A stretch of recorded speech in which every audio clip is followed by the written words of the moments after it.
Hello, my name is Annie. I am This.Bird.Knits on Ravelry and at This.Bird.Knits on Instagram. And I am going to do my first knitting tutorial video today. I'm going to show you how I trap long floats with two colorwork knitting. I'm using BFL DK weight yarn by Sugar Plum Circus. This is the Thestral colorway, and this is Salty Dog by Spin Cycle Yarns in their Dream State yarn. It's a light worsted weight yarn, and this is a new design I'm working on that has some longer floats in the main colorwork motif. So usually if I am knitting more than 5 stitches of one color in a row with two colorwork knitting, I'm going to want to trap my floats so that I don't have these long strands of yarn in the back. So I'm going to show you how I do that. I strongly recommend that you are comfortable two-hand knitting, so both English or throwing style and then also a continental style. So what I'm going to do is I'm going to take the color that I would normally be using with my left hand, which I knit continentally with, which is usually the main color. But for this technique, I'm actually going to put the color, my contrasting color, this yellow, in my left hand for the continental style knitting, and then I'm going to throw with the main color with my right hand. And this is so that I can trap the yellow yarn with my main color for those longer series of stitches without having to juggle my balls around. So I'm going to show you how I do that right now. So I'm going to start working in the pattern,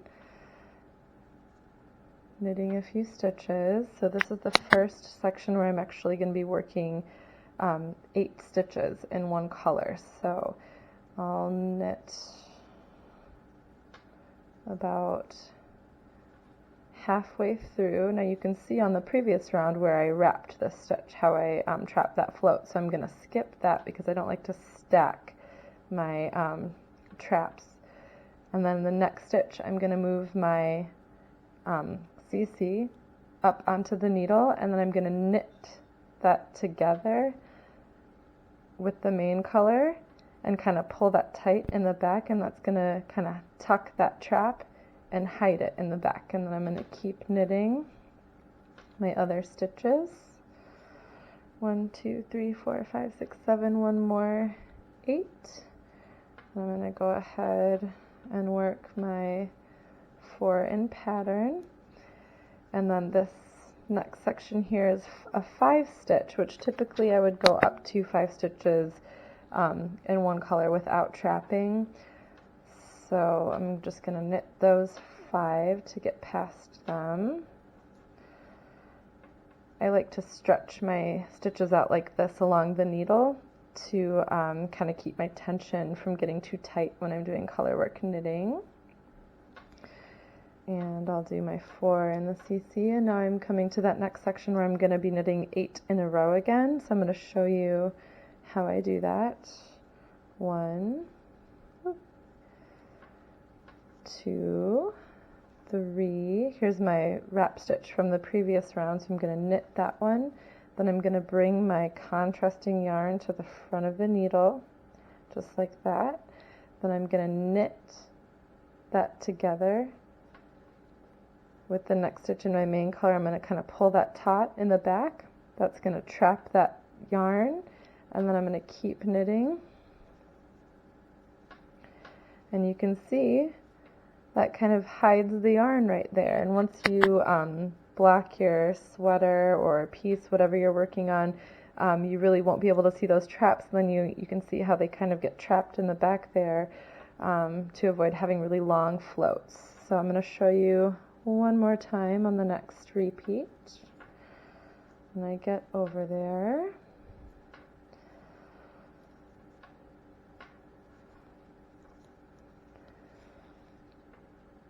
Okay, so I'm going to do 8 stitches in a row. 1, 2, 3. There's my stacked stitch from before, so instead of stacking it, I'm going to knit that one. Then I'm going to bring my contrasting color, see that, to the front of the left hand needle, and then I'm going to knit that together with the next stitch in my main color.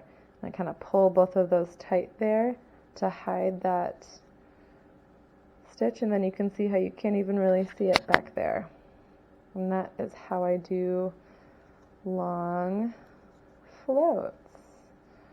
I'll show you one more time.